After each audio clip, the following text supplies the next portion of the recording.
ദൈവനാമത്തിന് മഹത്വമുണ്ടാകട്ടെ. ദൈവവചനം ശ്രദ്ധിച്ചുകൊണ്ടിരിക്കുന്ന എല്ലാ മാന്യ ശ്രോതാക്കൾക്കും കർത്താവായ യേശു ക്രിസ്തുവിൻ്റെ നാമത്തിലുള്ള സ്നേഹവന്ദനങ്ങളെ അറിയിക്കുന്നു. തിരുവചനം ഇന്ന് നാം ചിന്തിക്കുന്ന ഭാഗം യിരെമ്യാ പ്രവാചകൻ്റെ പുസ്തകം 18-ാം അധ്യായം 1 മുതലുള്ള വേദഭാഗമാണ്. ദൈവവചനം വായിക്കുകയും ദൈവവചന സന്ദേശങ്ങൾ ശ്രവിക്കുകയും ചെയ്തിട്ടുള്ള ദൈവമക്കൾക്ക് പരിചയമുള്ള തിരുവചന ഭാഗമാണ് യിരെമ്യാ പ്രവാചകൻ്റെ പുസ്തകം 18-ാം അധ്യായം 1 മുതലുള്ള ഭാഗങ്ങൾ. ഇത് സംബന്ധിച്ച് ഇവിടെ പറഞ്ഞിരിക്കുന്ന വാക്യങ്ങൾ സംബന്ധിച്ച് അനേക ഗാനങ്ങൾ ഇറങ്ങിയിട്ടുണ്ട്, നമ്മൾ പാടുന്നുണ്ട്. ഇവിടെ ഇങ്ങനെയാണ് വായിക്കുന്നത്: യഹോവയിങ്കൽ നിന്ന് യിരെമ്യാവിനുണ്ടായ അരുളപ്പാടെന്തെന്നാൽ, നീ എഴുന്നേറ്റ് കുശവൻ്റെ വീട്ടിലേക്ക് ചെല്ലുക. അവിടെ വെച്ച് ഞാൻ നിന്നെ എൻ്റെ വചനങ്ങളെ കേൾപ്പിക്കും. അങ്ങനെ ഞാൻ കുശവൻ്റെ വീട്ടിൽ ചെന്നപ്പോൾ അവൻ ചക്രത്തിന്മേൽ വേല ചെയ്തുകൊണ്ടിരിക്കുകയായിരുന്നു. കുശവൻ കളിമണ്ണ് കൊണ്ടുണ്ടാക്കിയ പാത്രം അവൻ്റെ കയ്യിൽ ചീത്തയായിപ്പോയി. എന്നാൽ കുശവൻ അതിനെ തനിക്ക് തോന്നിയതുപോലെ മറ്റൊരു പാത്രമാക്കി തീർത്തു. അപ്പോൾ യഹോവയുടെ അരുളപ്പാട് എനിക്കുണ്ടായതെന്തെന്നാൽ, ഇസ്രായേൽ ഗൃഹമേ, ഈ കുശവൻ ചെയ്തതുപോലെ എനിക്ക് നിങ്ങളോട് ചെയ്യുവാൻ കഴിയുകയില്ലയോ എന്ന് യഹോവയുടെ അരുളപ്പാട്. ഇസ്രായേൽ ഗൃഹമേ, കളിമണ്ണ് കുശവൻ്റെ കയ്യിൽ ഇരിക്കുന്നത് പോലെ നിങ്ങൾ എൻ്റെ കയ്യിൽ ഇരിക്കുന്നു. യിരെമ്യാ പ്രവാചകനെ ദൈവം വിളിച്ച് വേർതിരിച്ച് രാജ്യങ്ങൾക്ക് പ്രവാചകനായി, രാജാക്കന്മാർക്ക് പ്രവാചകനായി നിയമിച്ചാക്കിയിരിക്കുമ്പോൾ ഒരു ദിവസം യിരെമ്യാവിന് ഒരു അരുളപ്പാടുണ്ടായി. സാധാരണ രീതിയിൽ ദൈവം യിരെമ്യാവിന് ദർശനങ്ങൾ കൊടുത്ത് സംസാരിക്കാറുണ്ട്, ദൈവം നേരിട്ട് അരുളപ്പാടുകൾ പ്രസ്താവിക്കാറുണ്ട്. എന്നാൽ ഈ പ്രാവശ്യം യിരെമ്യാവിനോട് പറയുന്നു, നീ എഴുന്നേറ്റ് ഒരു വീട്ടിലേക്ക് ചെല്ലുക, കുശവൻ്റെ വീട്ടിലേക്ക് ചെല്ലുക. അവിടെ കാണുന്ന കാഴ്ചയാണ് ദൈവത്തിൻ്റെ അരുളപ്പാടായിട്ട് പ്രസ്താവിക്കുന്നത്. ഇവിടെ പറയുന്ന ഈ വേദഭാഗത്തിൽ പറഞ്ഞിരിക്കുന്ന ഈ കാര്യം നമ്മുടെ ഓരോരുത്തരുടെയും വ്യക്തിപരമായ ജീവിതത്തിൽ വളരെ പ്രാക്ടിക്കലായിട്ട് അപ്ലൈ ചെയ്യാൻ പറ്റിയ തിരുവചന ഭാഗമാണ്. ഇവിടെ ദൈവത്തെ ഒരു കുശവന് സിമിലറായിട്ട് പറയുകയാണ്. ദൈവം കുശവനായിട്ടാണ് ദൈവത്തെ ഈ വാക്യങ്ങളിൽ പരാമർശിക്കുന്നത്. ബൈബിൾ നമ്മൾ വായിക്കുമ്പോൾ ദൈവത്തെ പല കാര്യത്തോട് ഉപമിച്ച്, ദൈവത്തിൻ്റെ സ്നേഹത്തെ, ദൈവത്തിൻ്റെ പ്രവൃത്തിയെ പലതിനോട് ഉപമിച്ചതായിട്ട് കാണാം. ഇവിടെ ഒരു ആർട്ടിസ്റ്റിനോട് സമാനമായി, ഒരു കുശവന് സമാനമായി, കളിമണ്ണ് കൊണ്ട് പാത്രങ്ങൾ ഉണ്ടാക്കുന്ന ഒരു പോട്ടറിന് സമാനമായി ദൈവത്തെ ഉപമിക്കുകയാണ്. ഉൽപ്പത്തി പുസ്തകം വായിക്കുമ്പോൾ അവിടെ ദൈവത്തിൻ്റെ കരം കൊണ്ട് മെനഞ്ഞുണ്ടാക്കിയവരാണ് മനുഷ്യരെന്ന് അവിടെ വായിക്കുന്നു. നിലത്തിലെ പൊടിയിട്ട് മനുഷ്യനെ സൃഷ്ടിച്ചാക്കിയിട്ട് മൂക്കിൽ ജീവശ്വാസം ഊതിയപ്പോൾ മനുഷ്യൻ ജീവനുള്ള ദേഹിയായി തീർന്നു. ബാക്കിയുള്ള എല്ലാ സൃഷ്ടികളെയും ഉണ്ടാകട്ടെ എന്ന് ദൈവം വിളിച്ചു വരുത്തിയപ്പോൾ, സൃഷ്ടിച്ചപ്പോൾ മനുഷ്യനെ തൻ്റെ കരങ്ങൾ കൊണ്ട് മെനഞ്ഞുണ്ടാക്കിയതാണ്. ഈ സന്ദേശം കേൾക്കുന്ന പ്രിയമുള്ളവരെ, നിങ്ങളുടെ ശരീരത്തിൻ്റെ സൗന്ദര്യം എന്തുമായിക്കൊള്ളട്ടെ, സൃഷ്ടിതാവായ ദൈവം മെനഞ്ഞ് ഉണ്ടാക്കിയതാണ് എന്ന് തിരിച്ചറിയുക. ആ ഒരു തിരിച്ചറിവ് നമുക്കുണ്ടെങ്കിൽ നമ്മൾ നമ്മളെ തന്നെ സ്നേഹിക്കുവാൻ തുടങ്ങും. നമ്മുടെ സൗന്ദര്യത്തിൽ, നമ്മുടെ ആരോഗ്യത്തിൽ നമ്മൾ സാറ്റിസ്ഫൈഡ് ആയിട്ട് ജീവിക്കാൻ പറ്റും. അപ്പോൾ ഉൽപ്പത്തി പുസ്തകത്തിൽ ദൈവം ഇങ്ങനെ മനുഷ്യനെ മെനഞ്ഞുണ്ടാക്കിയതായിട്ട് കാണുമ്പോൾ, ഇവിടെ വരുമ്പോഴും ആ ദൈവത്തിൻ്റെ ആ സ്വഭാവത്തെ ഒന്നുകൂടി ഒന്ന് ഓർമ്മപ്പെടുത്തുകയാണ്. ഇസ്രായേലിനോടുള്ള ബന്ധത്തിൽ ദൈവം, മുഴുവൻ രാജ്യത്തോടുള്ള ബന്ധത്തിൽ ദൈവം യിരെമ്യാവിന് അരുളപ്പാട് കൊടുക്കുകയാണ്. എന്താണ് കണ്ടത്? കണ്ട കാഴ്ച ഇതാണ്: യിരെമ്യാവ് കുശവൻ്റെ വീട്ടിലേക്ക് ചെന്നപ്പോൾ ആ കളിമൺ പാത്രങ്ങൾ ഉണ്ടാക്കുന്ന, കളിമണ്ണ് കൊണ്ട് കരകൗശല വസ്തുക്കളും അവശ്യ സാധനങ്ങളും ഒക്കെ ഉണ്ടാക്കുന്ന ഒരു പോട്ടർ, ഒരു കുശവൻ, കളിമണ്ണ് കൊണ്ട്, ക്ലേ കൊണ്ട് പാത്രം ഉണ്ടാക്കുകയാണ്. ക്ലേ പലതരത്തിലുണ്ട്. ഫയർ ചെയ്യപ്പെട്ട ക്ലേ ഉണ്ട്, ഫയർ ചെയ്യാത്ത ക്ലേ ഉണ്ട്. ഫയർ ചെയ്യാത്ത, ചൂടാക്കാത്ത ക്ലേയുടെ പ്രത്യേകത, കളിമണ്ണിൻ്റെ പ്രത്യേകത, അത് നമുക്ക് ഇഷ്ടമുള്ള രീതിയിൽ അതിനെ പർട്ടിക്കുലർ ഷേപ്പിലേക്ക് മാറ്റുവാൻ കഴിയും. എന്നാൽ ചൂടാക്കിയ ക്ലേയുടെ പ്രത്യേകത, അത് സ്ട്രോങ് ആണ്. ഏത് രൂപത്തിലാണ് അത് ഉണ്ടാക്കിയിരിക്കുന്നത് അത് അതുപോലെ തന്നെ ഇരിക്കും. അത് സ്ട്രോങ് ആയിരിക്കും, പെർമനൻ്റ് ആയിരിക്കും, നല്ല ഹാർഡ് ഉണ്ടായിരിക്കും. അത് ബ്രിട്ടിലാണ്. എന്നാൽ ഫയർ ചെയ്യാത്ത, ചൂട് ചെയ്യാത്ത ക്ലേയുടെ പ്രത്യേകത, അത് കുശവന് ഇഷ്ടമുള്ള രീതിയിൽ അതിനെ മാറ്റാം, ഷേപ്പിലേക്ക് മാറ്റാം. ഇവിടെ ഫയർ ചെയ്യാത്ത, ചൂടാക്കാത്ത കളിമണ്ണിൽ കുശവൻ പാത്രങ്ങൾ ഉണ്ടാക്കിക്കൊണ്ടിരിക്കുകയാണ്. കുശവൻ ഉണ്ടാക്കിയ പാത്രം കുശവൻ്റെ കയ്യിലിരിക്കുമ്പോൾ തന്നെ അത് ചീത്തയായി പോയെന്നാണ് വായിക്കുന്നത്. 4-ാം വാക്യത്തിൽ ഇങ്ങനെ, കുശവൻ കളിമണ്ണ് കൊണ്ടുണ്ടാക്കിയ പാത്രം അവൻ്റെ കയ്യിൽ ചീത്തയായിപ്പോയി. ഇത് ഫയർ ചെയ്യാത്ത ക്ലേ ആയതുകൊണ്ട് എന്ത് പറ്റി? കുശവൻ അത് ഉപേക്ഷിക്കേണ്ട വന്നില്ല. അവിടെ വായിക്കുന്നത്, എന്നാൽ കുശവൻ അതിനെ തനിക്ക് തോന്നിയതുപോലെ മറ്റൊരു പാത്രമാക്കി തീർത്തു. പ്രിയമുള്ളവരെ, നാം ആരുടെ കയ്യിലാണ് ഇരിക്കുന്നത്? നാം ദൈവത്തിൻ്റെ കരങ്ങളിലാണ്, കുശവൻ്റെ കരങ്ങളിലാണ് ഇരിക്കുന്നതെന്നുള്ള ബോധ്യം നമുക്കുണ്ടായിരിക്കണം. നാം ഓരോരുത്തരും നല്ല കുശവനായ ദൈവത്തിൻ്റെ കരത്തിൽ ഇരിക്കുകയാണ്. യെശയ്യാ പ്രവാചകൻ്റെ പുസ്തകത്തിൽ ഇങ്ങനെ വായിക്കുന്നത്, നിങ്ങളെ ഞാൻ എൻ്റെ ഉള്ളം കൈയിൽ വരച്ചിരിക്കുന്നു. ദൈവത്തിൻ്റെ ഉള്ളം കൈക്കകത്ത് നമ്മൾ ഇരിക്കുകയാണ്. ഇതൊരു വിശ്വാസമാണ്, ഇതൊരു വെളിപ്പാടാണ്. യേശുക്രിസ്തുവിനെ സ്വന്തം രക്ഷിതാവായി സ്വീകരിച്ച് ദൈവത്തിൻ്റെ പൈതലായി ജീവിക്കുന്ന നാം ഓരോരുത്തരും ദൈവത്തിൻ്റെ കരത്തിനകത്താണ് ഇരിക്കുന്നത്. ആ ഒരു സംരക്ഷണ വലയത്തിനകത്താണ് ഇരിക്കുന്നതെന്ന് നാം തിരിച്ചറിയണം. എന്നാൽ ദൈവത്തിൻ്റെ സംരക്ഷണ വലയത്തിനകത്തിരിക്കുമ്പോൾ, കുശവൻ്റെ കയ്യിലിരിക്കുമ്പോൾ തന്നെ ആ പാത്രം ചീത്തയായിപ്പോയി, അത് ഉപയോഗശൂന്യമായിപ്പോയി. കുശവൻ ഇഷ്ടപ്പെട്ട രീതിയിലല്ല ആ പാത്രം വന്നത്. നാം ഓരോരുത്തരും ചിന്തിക്കണം. ദൈവവചനത്തിൽ വിശ്വസിക്കുന്ന, വചനം കേൾക്കുന്ന നാം ഓരോരുത്തരും ചിന്തിക്കേണ്ട കാര്യം, കുശവൻ്റെ ആഗ്രഹത്തിനനുസരിച്ചുള്ള പാത്രങ്ങളായി മാറാനാണ് കുശവൻ നമ്മളെക്കുറിച്ച് ആഗ്രഹിക്കുന്നത്. കളിമണ്ണിന് ആഗ്രഹമുണ്ട് ഇന്നതായി തീരണമെന്ന്, കളിമണ്ണ് ആഗ്രഹമുണ്ട് വേറൊരു ഷേപ്പായി തീരണമെന്ന്. പക്ഷേ ഇരിക്കുന്നത് കുശവൻ്റെ കയ്യിലായതുകൊണ്ട് കുശവൻ്റെ ഉദ്ദേശം ആ കളിമണ്ണിനെക്കുറിച്ച്, ആ പാത്രത്തെക്കുറിച്ച് മറ്റൊന്നാണെങ്കിൽ കുശവൻ്റെ കണ്ണുകൊണ്ട് കാണുമ്പോൾ അത് ചീത്തയായി പോയെന്ന് തന്നെയാണ്. നമ്മുടെ കണ്ണുകൾ കൊണ്ട്, നമ്മുടെ ബുദ്ധി കൊണ്ട്, നമ്മുടെ ചിന്തകൾ കൊണ്ട് നാം നമ്മിലേക്ക് നോക്കുമ്പോൾ നല്ലതെന്ന് തോന്നുന്ന പലതും, നമ്മൾ നമ്മുടെ ഭാവിയെക്കുറിച്ച്, ജീവിതത്തിൽ ചില സുപ്രധാന തീരുമാനങ്ങൾ എടുക്കുന്നതിനെക്കുറിച്ച് നമ്മൾ ചിന്തിക്കുന്ന ചില കാര്യങ്ങളുണ്ട്, നമ്മൾ കണക്ക് കൂട്ടുന്ന ചില കാര്യങ്ങളുണ്ട്, നമ്മൾ ആഗ്രഹിക്കുന്ന ചില കാര്യങ്ങളുണ്ട്. അത് നമുക്ക് നല്ലതെന്ന് തോന്നും, നമുക്ക് ജ്ഞാനമുള്ളതാണെന്ന് തോന്നും. പക്ഷേ കുശവൻ്റെ കാഴ്ചപ്പാടിൽ നോക്കുമ്പോൾ, കുശവൻ അത് നോക്കുമ്പോൾ അത് ചീത്തയാണ്, അത് ഭോഷത്വമാണ്. അതുകൊണ്ടാണ് കുശവൻ അതിനെ ഉടച്ചു കളഞ്ഞത്. പ്രിയമുള്ളവരെ, ഓർക്കുക, ജീവിതത്തിൽ ഏതെങ്കിലും മേഖലകളിൽ ഉടഞ്ഞു പോയിട്ടുണ്ടെങ്കിൽ, ഏതെങ്കിലും മേഖലകളിൽ തകർന്നു പോയിട്ടുണ്ടെങ്കിൽ, ഏതെങ്കിലും മേഖലകളിൽ വേദനകളാൽ നമ്മൾ ചിന്തിക്കുകയാണ്, ഞാൻ ദൈവസന്നിധിയിൽ ഇരുന്നിട്ടും ഞാൻ പ്രാർത്ഥിച്ചിട്ടും ഇത്രയും വിഷയങ്ങളൊക്കെ എങ്ങനെ വന്നു? അതിൻ്റെ അർത്ഥം എന്താണെന്നറിയാമോ? കുശവൻ നമ്മെ റീമേക്ക് ചെയ്യാൻ ആഗ്രഹിക്കുന്നു. കുശവൻ നമ്മിലൊരു റീവർക്ക് ചെയ്യാൻ ആഗ്രഹിക്കുന്നു. അതുകൊണ്ടാണ് ഇപ്പോൾ നമ്മൾ ഉടഞ്ഞു പോയത്. ഇപ്പോൾ നമ്മൾ ഉടഞ്ഞു പോയിട്ടുണ്ടെങ്കിൽ, ഇപ്പോൾ നമ്മൾ തകർന്നു പോയിട്ടുണ്ടെങ്കിൽ, ഒരു റീവർക്ക് കുശവൻ നമ്മൾ ചെയ്യാൻ ആഗ്രഹിക്കുകയാണ്. അതിൻ്റെ അർത്ഥം നമ്മളൊരു കുശവൻ്റെ ശ്രേഷ്ഠമായ പദ്ധതിയിലേക്ക് നമ്മൾ നീങ്ങിക്കൊണ്ടിരിക്കുകയാണ്.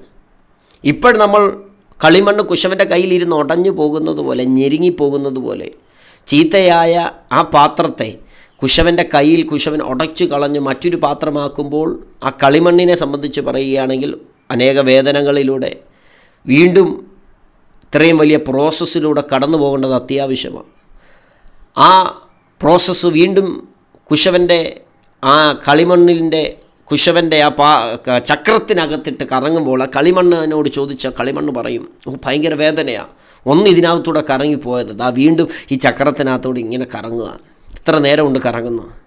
പക്ഷേ കളിമണ്ണിന് പറയാൻ പറ്റും, ഇതെൻ്റെ തകർച്ചയ്ക്കല്ല, ഇന്ന് ഞാൻ കറങ്ങുന്ന ഈ വേദനകൾ, ഈ ഭാരങ്ങൾ, ഈ തകർച്ചകൾ, ഈ ഉടഞ്ഞു പോയത് ഒരിക്കലും എൻ്റെ നാശത്തിനല്ല, മറിച്ച് കുശവൻ ആഗ്രഹിക്കുന്ന നിലയിലുള്ള, കുശവൻ്റെ എക്സ്പെക്റ്റേഷൻസിനനുസരിച്ചുള്ളൊരു പാത്രമായി തീരുവാൻ ഞാൻ തയ്യാറായിക്കൊണ്ടിരിക്കുകയാണ്.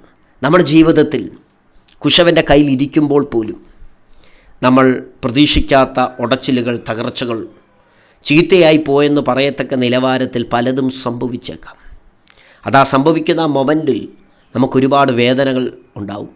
നമ്മൾ ഒരുപാട് സംശയങ്ങളും ചോദ്യങ്ങളും ഒക്കെ ഫേസ് ചെയ്യും. ദൈവമേ, എന്തുകൊണ്ട്?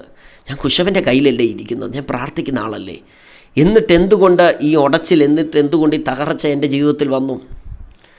അതങ്ങനെ സംഭവിച്ചെങ്കിൽ ഒന്ന് ഉറപ്പാണ്, കുശവൻ്റെ കയ്യിലാണ് ഇരിക്കുന്നതെന്നുള്ള ഉറപ്പുണ്ടെങ്കിൽ നമുക്കൊരു പ്രതീക്ഷയ്ക്ക് വകയുണ്ട്. കുശവൻ ഇഷ്ടപ്പെട്ടൊരു പാത്രമായി മാറാൻ പോവുകയാണ്. കുശവൻ ആഗ്രഹിക്കുന്ന നിലവാരത്തിലൊരു പാത്രമായി തീരുവാൻ കുശവൻ ആഗ്രഹമുണ്ട്. അതുകൊണ്ടാണ് ഇന്നത്തെ ഈ തകർച്ച നമ്മുടെ ജീവിതത്തിൽ വന്നത്. ഇവിടെ വായിക്കുന്നത് വളരെ വ്യക്തമാണ്. കുശവൻ്റെ കയ്യിലിരിക്കുമ്പോൾ ചീത്തയായിപ്പോയി. അതിനെ നശിപ്പിച്ച് ദൂരെ കളഞ്ഞില്ല, അതിനെ ഒന്നുമില്ലാതാക്കി തീർത്തില്ല, അതിനെ പുറംപറമ്പിലേക്ക് എറിഞ്ഞ് കളഞ്ഞില്ല, എടുത്ത സ്ഥലത്തെ കളിമണ്ണിനെ കളഞ്ഞില്ല, കളിമണ്ണ് വേസ്റ്റാണ് ഇനി കൊള്ളുകയില്ലെന്ന് പറഞ്ഞില്ല. കുശവൻ തനിക്ക് തോന്നിയതുപോലെ മറ്റൊരു പാത്രമാക്കി ചേർത്തു, റീമെയ്ഡ് ചെയ്തു, റീവർക്ക് ചെയ്തു. നിങ്ങളുടെ ജീവിതത്തിൽ കുശവൻ ഒരു റീവർക്ക് ചെയ്യുവാൻ ആഗ്രഹിക്കുന്നു. ഇന്ന് നിങ്ങൾ ഉടഞ്ഞു പോയിട്ടുണ്ടെങ്കിൽ ഉറപ്പ് പറയാം, ഒരു റീവർക്ക് നിങ്ങളുടെ ജീവിതത്തിനകത്ത് നടക്കാൻ പോവുകയാണ്. ഏറ്റവും ശ്രേഷ്ഠമായൊരു പാത്രമായി മാറുവാൻ, അതും കുശവൻ ഇഷ്ടപ്പെട്ടൊരു പാത്രമായി തീരുവാൻ ദൈവം നിങ്ങളെക്കുറിച്ച് ആഗ്രഹിക്കുകയാണ്. ഇപ്പോൾ ജീവിതത്തിൽ വന്ന ഉടച്ചിലുകൾ, തകർച്ചകൾ, പരാജയങ്ങൾ അതെല്ലാം ഈ റീവർക്ക് പ്രോസസ്സിൻ്റെ ഭാഗമാണ്. ഇന്ന് തകർച്ച അനുഭവിക്കുമ്പോൾ വേദനയുണ്ട്, സ്വാഭാവികമാണ്. ഇന്ന് ഉടഞ്ഞു പോകുമ്പോൾ വളരെ പ്രയാസം മാനസികമായി ഫേസ് ചെയ്യും.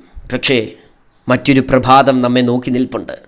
കുശവന് ഇഷ്ടപ്പെട്ട പാത്രങ്ങളായി തിളങ്ങുന്ന ഒരു നല്ല ദിവസം നമ്മളെ നോക്കി നിൽപ്പുണ്ട്. ഇന്നത്തെ ഓരോ തകർച്ചകളുടെ പ്രോസസ്സുകളും നമ്മളെ സ്ട്രോങ് ആക്കാൻ വേണ്ടിയാണ്. കുശവൻ ആഗ്രഹിക്കുന്ന പാത്രം ഒരിക്കലും ഒടഞ്ഞു പോകാത്ത നിലയിൽ അനേകർക്ക് പ്രയോജനമായി തീരുന്ന രീതിയിൽ മാറുവാൻ വേണ്ടിയാണ് കുശവൻ നമ്മെ ഒടച്ചത് എന്ന് തിരിച്ചറിയണം. ഇത്രയും കാര്യങ്ങൾ കാണിച്ചത് കഴിഞ്ഞതിന് ശേഷം യിരെമ്യാവിനോട് ദൈവം പറയുകയാണ്, ഇസ്രായേൽ ഗൃഹമേ, 6-ാം വാക്യത്തിൽ 18:6, യിരെമ്യാവ് 18:6, ഇസ്രായേൽ ഗൃഹമേ, കുശവൻ ചെയ്തതുപോലെ എനിക്ക് നിങ്ങളോട് ചെയ്യുവാൻ കഴിയുകയില്ലയോ എന്ന് യഹോവയുടെ അരുളപ്പാട്. കളിമണ്ണ് കുശവൻ്റെ കയ്യിൽ ഇരിക്കുന്നത് പോലെ നിങ്ങളെൻ്റെ കയ്യിലിരിക്കുന്നു. ഞാനൊരു ജാതിയെക്കുറിച്ചോ ഒരു രാജ്യത്തെക്കുറിച്ചോ അതിനെ പറിച്ച് ഇടിച്ച് നശിപ്പിച്ച് കളയുമെന്ന് അരുളി ചെയ്തിട്ടുണ്ട്. ഞാനങ്ങനെ അരുളി ചെയ്ത ജാതി തൻ്റെ ദുഷ്ടത വിട്ട് തിരിയുന്നുവെങ്കിൽ അതിനോട് ചെയ്യുവാൻ നിരൂപിച്ച ദോഷത്തെക്കുറിച്ച് ഞാൻ അനുതപിക്കും. പ്രിയമുള്ളവരെ, നാം നമ്മുടെ ജീവിതത്തിലേക്കൊന്ന് തിരിഞ്ഞു നോക്കണം. ദൈവഹിതമല്ലാത്ത എന്തെങ്കിലും നമ്മൾ ചെയ്തിട്ടുണ്ടെങ്കിൽ ദൈവസന്നിധിയിലേക്ക് മടങ്ങി വന്ന് ദൈവത്തോട് ക്ഷമ പറഞ്ഞ് ദൈവസന്നിധിയിൽ നിരപ്പ് പ്രാപിച്ചാൽ ഉറപ്പ് പറയാം, കുശവൻ ആഗ്രഹിക്കുന്ന നിലയിൽ ഒരു പാത്രമായി മാറുവാൻ കുശവൻ നമ്മെ സഹായിക്കും. കാരണം നമ്മൾ ഫയേർഡ് ആയിട്ടുള്ള ക്ലേ അല്ല, ഫ്ലെക്സിബിളാണ്. നമ്മുടെ ജീവിതത്തിൽ വന്ന തകർച്ചകളെ മാറ്റുവാൻ ഈ കുശവന് കഴിയും. അനേകർക്ക് പ്രയോജനമായ പാത്രമാക്കി മാറ്റുവാൻ ഈ കുശവന് കഴിയും. കാരണം നമ്മൾ ഇരിക്കുന്നത് ഈ കുശവൻ്റെ കരത്തിനകത്താണ്. നിങ്ങളുടെ ജീവിതത്തിലെ ഏതു വലിയ തകർച്ചകളെയും നിങ്ങളുടെ ജീവിതത്തിലെ ഏറ്റവും വലിയ അനുഗ്രഹമാക്കി മാറ്റുവാൻ ദൈവത്തിന് കഴിയും. ജീവിതത്തിലെ ഏറ്റവും വലിയ പരാജയങ്ങളെ ഏറ്റവും വലിയ വിജയമാക്കി മാറ്റുവാൻ ഈ കുശവന് കഴിയും. നിങ്ങളെ ഏറ്റവും വലിയ കണ്ണുനീരിനെ ഏറ്റവും വലിയ ആനന്ദത്തിന് കാരണമാക്കി മാറ്റുവാൻ ഈ കുശവന് കഴിയും. ചെയ്യേണ്ടത് ഇത്ര മാത്രമേ ഉള്ളൂ, സമ്പൂർണ്ണമായി സമർപ്പിക്കുക. ജീവിതത്തിൽ വന്നുപോയ പരാജയങ്ങളെ, ജീവിതത്തിൽ വന്നുപോയ തകർച്ചകളെ, ജീവിതത്തിൽ വന്നുപോയ നിരാശകളെ, തെറ്റുകളെ കുശവനോട് ഏറ്റുപറയുക. കുശവനിൽ നിങ്ങൾ സുരക്ഷിതരാണ്. കുശവനിൽ നിങ്ങളെക്കുറിച്ചുള്ള പദ്ധതികൾ സമ്പൂർണ്ണമാണ്. ഒരിക്കലും അത് ദോഷത്തിനല്ല, ഒരിക്കലും തകർച്ചയ്ക്കല്ല. കുശവൻ ആഗ്രഹിക്കുന്നു ഞാനും നിങ്ങളും കുശവൻ്റെ എക്സ്പെക്റ്റേഷൻസിനനുസരിച്ചുള്ള ഒരു പാത്രമായി മാറണമെന്ന്. മോശെ എന്ന് പറയുന്ന ആ മനുഷ്യനെ ഒരു കളിമണ്ണിന് സമാനമായി നമ്മൾ പറയുകയാണെങ്കിൽ, യഹോവയായ ദൈവം കുശവനായി നമ്മൾ കണക്കാക്കുകയാണെങ്കിൽ, മോശ കുശവൻ്റെ കയ്യിലെ കളിമണ്ണായിരുന്നു. പല പ്രാവശ്യം മോശ ഉടഞ്ഞു പോകേണ്ട സാഹചര്യം മോശയുടെ ജീവിതത്തിൽ വന്നു. കുശവൻ എക്സ്പെക്റ്റ് ചെയ്തത് മോശയെക്കുറിച്ച് കുശവൻ ആഗ്രഹിച്ച, യഹോവയായ ദൈവം ആഗ്രഹിച്ച നിലയിൽ ഒരു ലീഡറായി തീരുവാൻ വേണ്ടിയാണ്. അനേക പദ്ധതികൾ മോശയെക്കുറിച്ച് തൻ്റെ ജനനത്തിനു മുമ്പേ ദൈവം പ്ലാൻ ചെയ്തു വെച്ചിരുന്നതാണ്. എന്നാൽ തൻ്റെ ജീവിതത്തിൽ രാജകൊട്ടാരത്തിൽ നിന്ന് കടന്നു വരുമ്പോൾ എക്സ്പെക്റ്റേഷൻസിന് വിരോധമായ ജീവിതങ്ങൾ സംഭവിക്കുകയാണ്. വർഷങ്ങൾ തൻ്റെ ജീവിതത്തിൽ താൻ അലഞ്ഞു നടക്കുകയാണ്, ഒന്നുമല്ലാത്തവനായി തീരുകയാണ്. എന്നാൽ ആ വർഷങ്ങളിലെല്ലാം കുശവൻ്റെ പണിപ്പുരയ്ക്കകത്ത് മോശ ഒരു നല്ല ലീഡറായി മാറിക്കൊണ്ടിരിക്കുകയാണ്. 40 വർഷം, ആദ്യത്തെ 40 വർഷം മോശ ചിന്തിച്ചു, ഞാൻ എന്തൊക്കെയോ ആണ്. ആദ്യത്തെ 40 വർഷം മോശയ്ക്ക് ഇഷ്ടപ്പെട്ട രീതിയിൽ മോശ ഒരു പാത്രമായി മാറി. ഫറവോൻ്റെ കൊട്ടാരത്തിനകത്തെ സുഖലോലുപയ്ക്കകത്ത്, ഫറവോൻ്റെ കൊട്ടാരത്തിനകത്തെ ആ ജ്ഞാനത്തിനനുസരിച്ച്, അവരുടെ പ്രൗഢിക്കനുസരിച്ച് ഒരു പാത്രമായി മോശ മാറിയപ്പോൾ ദൈവം മോശയെ ആ മരുഭൂമിയിലേക്ക് കൊണ്ടുപോവുകയാണ്. ആടുകളെ മേയ്ക്കുവാൻ ആ കാട്ടിലേക്ക് കൊണ്ടുപോവുകയാണ്. അവിടെ 40 വർഷം ദൈവം മോശയെ മോൾഡ് ചെയ്തെടുക്കുകയാണ്, രൂപാന്തരപ്പെടുത്തിയെടുക്കുകയാണ്, റീഷേപ്പ് ചെയ്ത് റീവർക്ക് ചെയ്തെടുക്കുകയാണ്. ആ 40 വർഷം മോശയോട് ചോദിച്ചാൽ, മോശയ്ക്കൊരു ഇൻ്റർവ്യൂ കൊടുത്താൽ മോശയ്ക്ക് നല്ലതൊന്നും പറയാൻ കാണത്തില്ല. വലിയ വിളിയുള്ള ആളാണ്, വലിയ തെരഞ്ഞെടുപ്പുള്ള ആളാണ്, ദൈവശബ്ദം കേട്ടയാളാണ്. മാത്രമല്ല ദൈവത്തിങ്കിൽ നിന്ന് അനുഗ്രഹങ്ങൾ പ്രാപിച്ച് എന്തിന് രാജ്യത്തെ ആ മിസ്രൈം രാജ്യത്തെ ഏറ്റവും ശ്രേഷ്ഠമായ വിദ്യാഭ്യാസമുള്ള ആളാണ്, ഏറ്റവും വലിയ വിദ്യ അഭ്യസിച്ച ആളാണ്. കായികമായും വിദ്യാഭ്യാസപരമായും ഏറ്റവും ശ്രേഷ്ഠമായ രീതിയിൽ ജീവിച്ചു വന്ന, ഹൈ ക്ലാസ് സ്റ്റാൻഡേർഡിൽ ജീവിച്ചു വന്ന മോശ ഇപ്പോൾ ആടിൻ്റെ പുറകെ നടക്കുകയാണ്. മോശയോടൊരു ചോദ്യം ചോദിച്ച, മോശേ, താങ്കൾ ഇപ്പോഴത്തെ ജീവിതത്തിൽ സംതൃപ്തനാണോ? എന്ത് പറയുന്നു? മോശ പറയുമായിരിക്കും, ഒരുപക്ഷെ പറയുമായിരിക്കും, മാനുഷിക മനയിൽ ചിന്തിച്ചാൽ മോശ പറയുമായിരിക്കും, എൻ്റെ ജീവിതം നല്ല തുടക്കമായിരുന്നു, മരണത്തിൽ നിന്നൊക്കെ ഞാൻ രക്ഷപ്പെട്ടു. പക്ഷേ എനിക്കറിയത്തില്ല, ഇപ്പോൾ ഞാൻ ഈ ആടിൻ്റെ പുറകെയാണ്. ഞാൻ കൊട്ടാരത്തിൽ നല്ല രീതിയിൽ ജീവിച്ചയാളാണ്, സുഖസന്തോഷത്തിൽ ജീവിച്ചയാളാണ്, എനിക്കൊന്നിനും കുറവില്ലായിരുന്നു. പക്ഷേ ഇപ്പോഴത്തെ എൻ്റെ ജീവിതം നോക്കിയാൽ ഞാൻ പണ്ട് ഇങ്ങനെ ജീവിച്ചയാളായിരുന്നെന്ന് ആരും പറയത്തില്ല. പക്ഷേ അടുത്ത 40 വർഷം ദൈവം, കുശവനായ ദൈവം മോശയെ മോൾഡ് ചെയ്തെടുക്കുകയായിരുന്നു. ഒരു ജനതയെ മുഴുവൻ പുറപ്പെടുവിച്ചു കൊണ്ടുവരുവാൻ, ദൈവത്തിൻ്റെ ഭൗത്യമായി തീരുവാൻ മോശയെ ദൈവം രൂപാന്തരപ്പെടുത്തിയെടുക്കുകയാണ്. അടുത്ത 40 വർഷം മോശയ്ക്കൊരു ബോധ്യമുണ്ടായി, ദൈവമാണ് എൻ്റെ ജീവിതത്തിൽ എല്ലാം, ഞാൻ എൻ്റെ ജീവിതത്തിൽ ഒന്നുമല്ല. 80-ാം വയസ്സിൽ മോശയെ ദൈവം വലിയൊരു ഭൗത്യത്തിന് വേണ്ടി വിളിച്ചിരിക്കുകയാണ്. പ്രിയമുള്ള ദൈവം, ഇതിലെ നിൻ്റെ ജീവിതത്തിൽ ഇന്ന് നീ ചോദ്യങ്ങൾ ഫേസ് ചെയ്യുന്ന വ്യക്തിയാണെങ്കിൽ, ഇന്ന് നീ തകർച്ചകൾ ഫേസ് ചെയ്യുന്ന വ്യക്തിയാണെങ്കിൽ, അൺഎക്സ്പെക്റ്റഡ് ആയിട്ടുള്ള ജീവിതത്തിലെ സംഭവങ്ങൾ നിന്നെ പെട്ടെന്ന് മാനസികമായി തളർത്തുകയാണെങ്കിൽ, ഭാരപ്പെടണ്ട, നിരാശപ്പെടണ്ട. ഒരൊറ്റ ബോധ്യമുണ്ടായാൽ മതി, ഞാൻ നല്ല കുശവനായ എൻ്റെ ദൈവത്തിൻ്റെ കയ്യിലാണ് ഇരിക്കുന്നത്. എനിക്കെന്തെങ്കിലും സംഭവിക്കണമെങ്കിൽ കുശവനറിയാതെ എൻ്റെ ജീവിതത്തിലൊന്നും സംഭവിക്കത്തില്ല.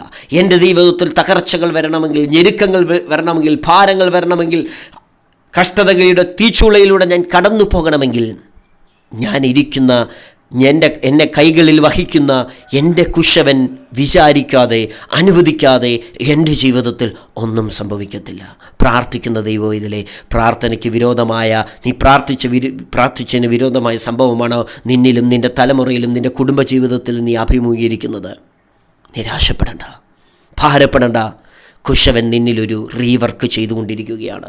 നിന്റെ കണ്ണടയുന്നതിന് മുമ്പ് കുശവൻ ചെയ്ത ആ നല്ല പ്രവൃത്തി, ആ നല്ല മോൾഡിംഗ് പ്രോസസ്സ്, ആ നല്ല റീവർക്ക്, ആ നല്ല റീമെയ്ഡ് നീ കാണാൻ പോവുകയാണ്. അനുദപിച്ച് പാപങ്ങൾ ഏറ്റുപറഞ്ഞ് ആ നല്ല കുശവൻ്റെ സന്നിധിയിലേക്ക് മടങ്ങി വരാൻ തയ്യാറാണെങ്കിൽ, മോശയെ മോൾഡ് ചെയ്തെടുത്തതുപോലെ നമ്മയും മോൾഡ് ചെയ്തെടുക്കുവാൻ ആ നല്ല കുശവന് കരുത്തുണ്ട്, പ്രാപ്തിയുണ്ട്. ആ ദൈവം നമ്മളെ ഒരിക്കലും തള്ളിക്കളയത്തില്ല. വേണമെങ്കിൽ ഈ കുശവന് ആ കളിമണ്ണെടുത്ത് ദൂരെ കളയാമായിരുന്നു, മറ്റൊരു കളിമണ്ണ് പരീക്ഷിക്കാമായിരുന്നു. പക്ഷെ അങ്ങനെ ചെയ്തില്ല. ഏത് കളിമണ്ണാണോ ഉടഞ്ഞു പോയത്, ഏത് കളിമണ്ണാണോ കൊള്ളാതായി പോയത്, എക്സ്പെക്റ്റേഷൻസിന് വിരോധമായത് ഏത് കളിമണ്ണിൽ നിന്നാണോ ഉണ്ടായത്, അതേ കളിമണ്ണ് ഉപയോഗിച്ച് കുശവന് ഇഷ്ടപ്പെട്ട ഒരു പാത്രത്തെ കുശവൻ്റെ കയ്യിൽ തന്നെ കുശവനുണ്ടാക്കി. അതിനെ വേണ്ട എന്ന് പറഞ്ഞില്ല. മനുഷ്യരാണ് അവർക്ക് ഇഷ്ടപ്പെടാത്ത രീതിയിൽ എന്തെങ്കിലും വന്നു കഴിഞ്ഞാൽ അവരെ ഉപേക്ഷിച്ച് കളയുന്നത്, അവരെ തള്ളിക്കളയുന്നത്. മനുഷ്യനാണ് അങ്ങനെ ചെയ്യുന്നത്. എന്നാൽ സൃഷ്ടിതാവിൻ്റെ കയ്യിലിരിക്കുന്ന ഓരോ തരി കളിമണ്ണിനെക്കുറിച്ചും സൃഷ്ടിതാവിന് ശ്രേഷ്ഠകരമായ പദ്ധതിയുണ്ട്. നീ വായ്കൊണ്ട് തുറന്നു പറ, ദൈവം ഇതിലെ എൻ്റെ ദൈവത്തിന് എന്നെക്കുറിച്ച് ശ്രേഷ്ഠമായ പദ്ധതിയുണ്ട്. കുശവന് ഇഷ്ടപ്പെട്ടൊരു പാത്രമായി മാറുവാൻ കുശവൻ എന്നെക്കുറിച്ച് ആഗ്രഹിക്കുന്നുണ്ട്. എനിക്കിഷ്ടപ്പെട്ടൊരു പാത്രമല്ല, കുശവൻ ഇഷ്ടപ്പെട്ടൊരു പാത്രം. എൻ്റെ ജീവിതത്തിൽ ഇന്ന് വന്നു ഭവിച്ച സകല കാര്യവും ആ നല്ല പാത്രത്തിലേക്ക് എന്നെ മോൾഡ് ചെയ്തെടുക്കേണ്ട പ്രോസസ്സായിരുന്നു എന്ന് നീ തിരിച്ചറിഞ്ഞാൽ നിൻ്റെ ജീവിതത്തെ അനുഗ്രഹമാക്കി തീർക്കുവാൻ, നിൻ്റെ ജീവിതത്തെ കുശവന് ഇഷ്ടപ്പെട്ട പാത്രത്തിൻ്റെ ആ അനുഗ്രഹിക്കപ്പെട്ട അവസ്ഥയിലേക്ക് നിന്നെയും കരം പിടിച്ച് നടത്തുവാൻ ഈ കുശവന് ആഗ്രഹമുണ്ട്, താല്പര്യമുണ്ട്. ഇന്ന് ജീവിതത്തിൽ വന്ന തകർച്ചകളെ ഓർത്ത് കരഞ്ഞിരിക്കണ്ട. ഇന്ന് ജീവിതത്തിൽ വന്ന പരാജയങ്ങളെ ഓർത്ത് ദൈവമേ അങ്ങ് അറിഞ്ഞിട്ടാണോ, അങ്ങൊന്നും അറിയുന്നില്ലേ എന്ന് നീ ചോദിക്കരുത്. കുശവനെല്ലാം അറിയുന്നുണ്ട്. ചില സമയത്ത് കുശവൻ സൈലൻ്റായിട്ട് വർക്ക് ചെയ്തുകൊണ്ടിരിക്കുകയാണ്. കുശവൻ മിണ്ടാതിരിക്കുമ്പോൾ, നിനക്കൊരു മറുപടിയും തരാതിരിക്കുമ്പോൾ നീ പറയരുത് കുശവൻ എന്നെ മറന്നു കളഞ്ഞെന്ന്, കുശവൻ എന്നെ ഓർക്കുന്നില്ലെന്ന് നീ പറയരുത്. കുശവൻ നീ പോലും അറിയാതെ നിന്നിൽ ചില പ്രവർത്തികൾ ചെയ്തുകൊണ്ടിരിക്കുകയാണ്. പ്രവർത്തന സജ്ജനായ ദൈവത്തെ നീ വിളിക്കുമ്പോൾ ഒരിക്കലും മറന്നു കളയാത്ത, ഒരിക്കലും തള്ളിക്കളയാത്ത, എന്നും ചേർത്ത് നിൽക്കുന്ന ഒരു യേശു നമ്മോടൊപ്പമുണ്ടെന്ന് തിരിച്ചറിയുക. ആ യേശുവിൻ്റെ സാന്നിധ്യം തിരിച്ചറിഞ്ഞ്, യേശുവിൻ്റെ കരത്തിലാണ് ഞാൻ ഇരിക്കുന്നത്, കർത്താവിൻ്റെ സാന്നിധ്യം ഞാൻ അനുഭവിക്കുന്നുണ്ടെന്നുള്ള ബോധ്യമുണ്ടെങ്കിൽ നിൻ്റെ തകർച്ചകളെ പണിയുവാൻ ദൈവം ശക്തനാണ്. ഉടഞ്ഞുപോയ മേഖലകളെ ദൈവം വീണ്ടും വാർത്തെടുത്ത് ദൈവത്തിന് ഇഷ്ടപ്പെട്ട രീതിയിൽ നിന്നെ മാറ്റുവാൻ എൻ്റെ ദൈവം ശക്തനാണ്. ഒന്ന് സമർപ്പിക്കാമോ ഈ വചനത്തിന് മുമ്പ്? കർത്താവേ, ജീവിതത്തിൽ പ്രതീക്ഷിക്കാത്ത തകർച്ചകൾ, പ്രതീക്ഷിക്കാത്ത വാർത്തകൾ, പ്രതീക്ഷിക്കാത്ത പലതും എൻ്റെ ജീവിതത്തിൽ വന്നു ഭവിച്ചിട്ടുണ്ട്. എനിക്ക് വേദന ഉളവാക്കുന്ന, കരച്ചിലുളവാക്കുന്ന, എൻ്റെ മനസ്സിനെ തകർക്കുന്ന പലതും എൻ്റെ ജീവിതത്തിൽ വന്നുപോയിട്ട്. എന്തുകൊണ്ടെന്നുള്ള ചോദ്യം പലപ്പോഴും, ഇത്രയൊക്കെ പ്രാർത്ഥിച്ചിട്ടും എന്തുകൊണ്ടെന്നുള്ള ചോദ്യമുണ്ടെങ്കിൽ നിരാശപ്പെടേണ്ട. കുശവൻ നിന്നിൽ ഒരു റീവർക്ക് ചെയ്യുകയാണ്. കുശവൻ ഇഷ്ടപ്പെട്ടൊരു പാത്രമായി തീരുവാൻ കുശവൻ നിന്നെക്കുറിച്ച് ആഗ്രഹിക്കുന്നു. നമുക്ക് സമർപ്പിച്ച് പ്രാർത്ഥിക്കാം. സ്വർഗീയ പിതാവേ, ഞങ്ങളോട് നൽകിയ നല്ല വചനങ്ങൾക്കായി നന്ദി പറയുന്നു. നല്ല കുശവനായ ദൈവത്തിൻ്റെ കരത്തിലിരിക്കുന്ന കളിമണ്ണാണ് ഞങ്ങളെന്ന് തിരിച്ചറിയുന്നു. ജീവിതത്തിൽ ചീത്തയായി പോകുന്ന ചില സംഭവങ്ങൾ ഞങ്ങളുടെയൊക്കെ ജീവിതത്തിൽ സംഭവിക്കാറുണ്ട്. കുശവൻ്റെ കണ്ണുകൾ കൊണ്ട് നോക്കുമ്പോൾ ചീത്തയായി പോയെന്ന് പറയുന്ന പല ഡിസിഷൻസും പല കാര്യങ്ങളും ഞങ്ങളുടെ ജീവിതത്തിൽ സംഭവിച്ചിട്ടുണ്ട്. അവിടെ കുശവൻ ഞങ്ങളെ ഉടയ്ക്കുന്നത്, കുശവൻ ഞങ്ങളെ മുറിക്കുന്നത് ഞങ്ങളെ പണിയുവാൻ വേണ്ടിയാണെന്ന് ഞങ്ങൾ തിരിച്ചറിയുന്നു. കുശവൻ ആഗ്രഹിച്ചതുപോലെ, കുശവന് തോന്നിയതുപോലെ ഒരു റീവർക്ക്, ഒരു റീമെയ്ഡ് ഞങ്ങളുടെയൊക്കെ ജീവിതത്തിൽ സംഭവിക്കുന്നുണ്ടെന്ന് ഞങ്ങൾ തിരിച്ചറിയുന്നു. ആ തകർച്ചയുടെ മുമ്പിൽ, ആ ഉടഞ്ഞു പോകുന്ന സമയത്ത് ഒരിക്കലും മനസ്സ് മടുത്തു പോകുവാൻ അവിടുത്തെ മക്കളെ അവിടെ നിന്ന് അനുവദിക്കരുതേ. അവരുടെ മനസ്സിന് ധൈര്യം പകരണം. മുൻപോട്ട് പോകാനുള്ള ദൈവശക്തി, ദൈവത്തിൻ്റെ കൃപ അവരുടെ ജീവിതത്തിൽ കൊടുക്കണമേ കർത്താവേ. അങ്ങയുടെ സന്നിധിയിലേക്ക് മടങ്ങി വരുന്ന ഏതൊരാളെയും അങ്ങയ്ക്ക് ഇഷ്ടപ്പെടുന്ന ഒരു പാത്രമാക്കി മാറ്റുവാൻ അങ്ങയ്ക്ക് കരുത്തുണ്ടെന്ന് അങ്ങയുടെ തിരുവചനത്തിനകത്ത് ഞങ്ങൾ വായിച്ചല്ലോ. കർത്താവ് അങ്ങനെ ചെയ്യണം. ഞങ്ങളുടെ ജീവിതത്തിലെ തകർച്ചകളെ ദൈവത്തിന് പണിയുവാനുള്ള ഒരവസരമാക്കി അങ്ങ് മാറ്റുമെന്ന് ഞങ്ങൾ തിരിച്ചറിയുന്നു. ഏതൊരു തകർന്ന വ്യക്തിയെയും പണിയുവാൻ അങ്ങയുടെ കരത്തിന് കരുത്തുണ്ട് ഞങ്ങൾ വിശ്വസിക്കുന്ന കർത്താവേ. അങ്ങ് എക്സ്പെക്റ്റ് ചെയ്യുന്ന നിലയിലേക്ക് ഞങ്ങളുടെ ജീവിതത്തെ കൊണ്ടുപോകണമെന്ന് പ്രാർത്ഥിക്കുന്നു. ഈ മെസ്സേജ് കേൾക്കുന്നവരിൽ ഈ ദൈവത്തിൻ്റെ വചനം ശക്തിയായി വ്യാപരിക്കട്ടെ. അവരിൽ ദൈവത്തിൻ്റെ കൃപകൾ നിറയട്ടെ. ഒരു അസാധാരണമായ ഒരു ധൈര്യം അവരുടെ ഉള്ളിൽ ദൈവത്തിൻ്റെ ആത്മാവ് പകരണമെന്ന് പ്രാർത്ഥിക്കുന്നു. എല്ലാ സംശയങ്ങളും മാറിപ്പോകട്ടെ, എല്ലാ നിരാശകളും മാറിപ്പോകട്ടെ, എല്ലാ തകർച്ചകളും മാറിപ്പോകട്ടെ. ജീവിപ്പിക്കുന്ന ദൈവത്തിൻ്റെ വചനം ഒരു പുതു ചൈതന്യം ഇപ്പോൾ പകരണം. രോഗികളായി ഭാരപ്പെടുന്നവരുണ്ടെങ്കിൽ അസാധാരണമായ ദൈവത്തിൻ്റെ ശക്തി അവരുടെ ശരീരാത്മദേഹമണ്ഡങ്ങളിൽ വ്യാപരിച്ച് പൂർണ്ണമായ സൗഖ്യം വ്യാപരിക്കണമേ. അവരുടെ കിടക്ക വിട്ട് എഴുന്നേൽക്കുവാൻ അവരെ സഹായിക്കണമെന്ന് പ്രാർത്ഥിക്കുന്നു. ആവശ്യഭാരത്തിലിരിക്കുന്ന അവിടുത്തെ ജനത്തിന് വേണ്ടി പ്രാർത്ഥിക്കുന്ന കർത്താവെ, കരുതുന്ന ദൈവമായി വെളിപ്പെടണമെന്ന് പ്രാർത്ഥിക്കുന്നു. ഞങ്ങളുടെ ദേശത്തെ അവിടെ ഒന്ന് സൗഖ്യമാക്കണമെന്ന് പ്രാർത്ഥന കേട്ടതിന് നന്ദി. യേശുവിൻ നാമത്തിൽ തന്നെ ആമേൻ. God bless you.